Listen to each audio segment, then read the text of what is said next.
I really want to thank you all for coming. The world is changing. San Leandro is part of this, and there's a lot of things that we as business owners, as city officials, and as residents of places like San Leandro, we need to get our head around the things that we need to do to be more competitive and to create, in that process of being competitive, better places to live and work. So today has been a part of a journey. We have been taking together at the San Leandro Chamber in partnership with the City of San Leandro, which I think is extremely exciting. And the reason that we're here and the reason San Leandro by design was created was out of an acknowledgement that there is a big story to tell about San Leandro. And we're going to be San Leandro-centric here, but there's also a big story to talk about of other, I know there's some of you in other Bay Area cities that are joining us today. This idea of competitiveness for inner Bay Area communities is going to be the focus of a lot of the sustainability efforts going forward. There's a huge opportunity for investment in places like San Leandro. And places like San Leandro have been hopscotched over as development has chased further and further hinterland areas. So we're here, and San Leandro by design was created to encourage businesses and residents in a journey. This is really a journey. We're at the very beginning. We have a lot of work to do, and part of that work is becoming educated, and that's what we're here today for, to transform San Leandro into a vibrant, sustainable, and economically robust community. I want to introduce our keynote speaker, Hunter Lovins. If you haven't heard her, you are in for such a treat. And what's really, I think, interesting about having her here today, because Hunter does a lot of consulting for large companies, Fortune 100 companies. She was Time Magazine's Hero of the Planet in 2000, and she was Newsweek's Green Business Icon in 2009. She also educates senior public and private sector decision makers about strategies to enable companies, communities, to become more sustainable. And she's written a number of books that include Brittle Power, Energy Unbound, Doubling Wealth, and Green Development. Please join me in welcoming Hunter Lovins. Gay's absolutely right. You are confronted by insurmountable opportunity, as Pogo used to say. It's over, yeah? Maybe. Doesn't matter in a sense. Harvard Business Review came out a year or so back pointing out that sustainability isn't the burden on the bottom line. It's the touchstone of all of innovation.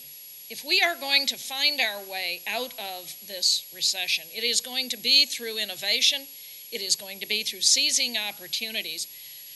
HBR points out that only companies that make sustainability a goal will achieve competitive advantage. And this means rethinking how we do everything. Jane Jacobs, the great author of Cities and the Wealth of Nations, pointed out that throughout history, that however important nations are, it is cities that have been the engines of prosperity. And I think however disappointed we may be in Washington or in politicians in general, if we look to ourselves, to our cities, we can build our way out of this recession. Companies face a lot of risks. They face various forms of regulation. They face customer demands. Customers are increasingly looking at companies and asking, is your company responsible? Bigger companies, Walmart, Target, there are over 100 big companies now that buy from littler companies that are starting to put in place these sustainability scorecards. How will your business measure up? I'm going to argue that small business today, the lifeblood of our economy, is leaving a lot of money on the table. Less so now here in San Leandro, because San Leandro businesses over the last year have started to engage in what is sustainability. So Alco said it's lowering expenses by reducing energy costs and resource use, ACI waste, operating efficiently so that we'll minimize the use of natural resources while maximizing profit. This just sounds like good business, yeah? Scandic Springs, sustainability is a business value, managing our business so that our customers and others will endure and prosper. And cities, Pleasanton. Daniel is here and we'll talk about what Pleasanton is doing down the road. protect and strengthen human, natural, and financial capital to ensure that these resources thrive and are available forever on. What kind of a future do you want? This really is the question, I think, for San Leandro. What kind of a future for your business, for your community, for your family, for your children? San Leandro is one of the over 1,000 cities around this nation that have signed on to the Mayor's Climate Protection Agreement. I've read the San Leandro Climate Action Plan. It's a pretty good plan. I was quite impressed on reading it. Your mayor has taken a leadership role in bringing San Leandro into this conversation, guiding San Leandro towards a sustainable future that reduces greenhouse gases while promoting economic prosperity for present and future generations. This is a worthy goal. Some of your businesses are already implementing energy efficiency measures. Bob and Gay have a building, they implemented a lighting retrofit. Saved 29% of the electricity use, and then passed that on to the tenants. This is an opportunity for every single one of you. And that money stays home. Now, why does this matter? I mean, saving money is always a good thing for small business. Here are some of the risks that now are facing us. Last fall, a couple of guys at the International Energy Agency stepped up and said that this international entity, which has for a long time said the world's awash in oil, don't worry about it, there's plenty of oil, came out with an interview with the Guardian paper in the United Kingdom saying, actually, we've been cooking our books to pleasure the past American administration, and so as not to cause world panic, there's not as much oil as people thought. The British government said, say what? We base our national projections on IEA numbers. Where'd those numbers come from? A man named Fatih Birol, the chief economist of the IEA, said, well, they're assumptions. But don't worry, we'll do a real study. That study issued in December and said that within 3 to 4 years, expect oil extraction to start to plateau and then decline. This is not good news for oil-using entities. The Brits said, the heck you say, commissioned an industry task force that was chaired by the managing director of Royal Dutch Shell. That report issued in March calling for an immediate transition to green transportation. Think about your life, your community, your business if oil prices start going up. There are many things you can do. My company works, as Gay said, primarily with very large companies.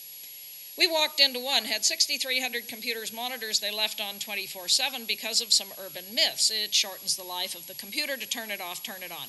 Well, no. IT needs it left on 24/7. No. In that company, just publishing a policy, turn the darn things off when you're not sitting in front of them, would save them $700,000 the first year. This is free money. Now, the economists amongst us will say this isn't possible in a free market. These sorts of savings will have been captured. This is a real story. Nationally, we waste $2.8 billion a year leaving computers on with nobody in front of them. And that's a fairly sizable cost of running any big office building. We walked into a 7 million square foot distribution center, big warehouse, floor to ceiling boxes, 500-watt light bulbs shining down on the tops of boxes. The guys down below had task lighting so they could see where they were going. We said, do y'all have a switch? $650,000. In company after company after company, implement resource productivity, energy efficiency, better management of your input costs, and your profits go up.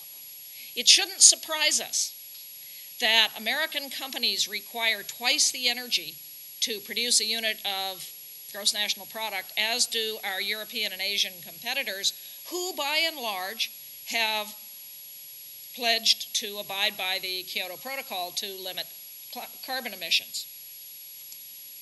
Small business.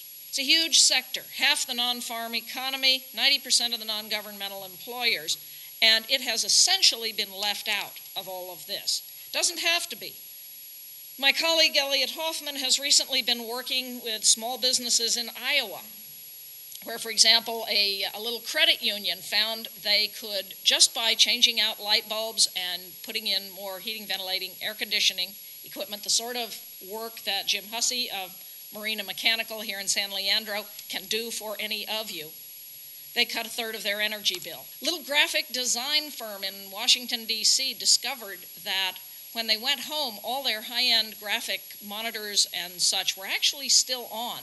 It's called phantom load. They plugged everything into a power strip. When they left, they click off the power strip. Now it's really off. Took their electricity bill from $220 a month down to $90. This is money in their pocket. Real estate office down in Florida used some rocket science, a caulk gun. Saved themselves about $8,000 a year. The return on investment of these measures beats any other investment you can make in the economy. You tell me where you're going to get a 40% ROI. Not in your stock portfolio, not in a bank. Invest in yourself. When you do this, you then start to get a number of other benefits. Your customers notice. Green, climate-friendly is free advertising. Your employees notice. Implementing measures like good daylighting, better heating, ventilating, air conditioning systems. I mean, how many of you have gone into a big office building in the middle of summer heat? Well, not in San Francisco, but when it's hot, and had to put on a jacket. Everybody always carries a sweater to go to office in the summer because it's too cold. Or in the winter, you walk in and it's too hot. You're shedding clothing. If your employees are comfortable, if they can hear themselves think, if they can see better, imagine that, they're more productive. 6 to 16% documented increase in worker productivity from good green building measures. Now, many businesses say, I really don't care a lot about how I spend energy because it's a tiny fraction of my overall cost of doing business. It's true. But paying attention to how you use that energy is what enables you to get the productivity out of what you pay a lot of money for, which is your people. Paul Murray at Herman Miller implemented a number of these sorts of procedures. He said he's now attracting and retaining his best workers because of the company's environmental commitment. Spread this out throughout the community. Typical community is bleeding to death trying to buy energy from outside. 20% of gross income goes to buy energy. 80% of those dollars leave. This is reverse economic development. We're kind of like somebody who wants to take a bath and the hot water keeps running out. So various people are trying to sell us bigger water heaters, whether it be a nuclear one or a coal one. We don't need a bigger water heater. What we need is a plug. This man invented one. His name is Wes Birdsall. He was the general manager of the Osage, Iowa Municipal Utility. Now, Osage is hardly the hotbed of industrial innovation in the United States, but he did an interesting thing as a business leader. He stepped across the meter to his customer's side to say, I'm going to help you use less of my product. Why? Because he realized you don't want kilowatt hours of electricity. You wouldn't know what to do with one. It walked up and bit you. What you want are the services that energy gives you, cold beer, hot showers, industrial shaft power. If he can deliver that to you cheaper through efficiency than through any kind of new supply, in his case he was looking at building a coal plant, it's a better business to be in.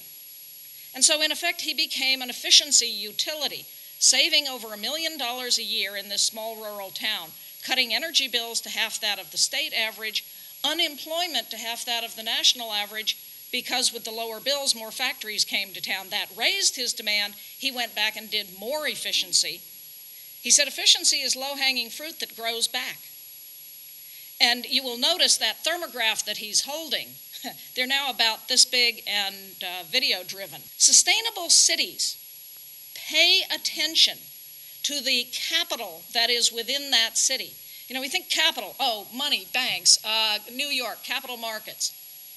Every city is rich in capital, human capital, natural capital, as well as financial capital and manufactured capital.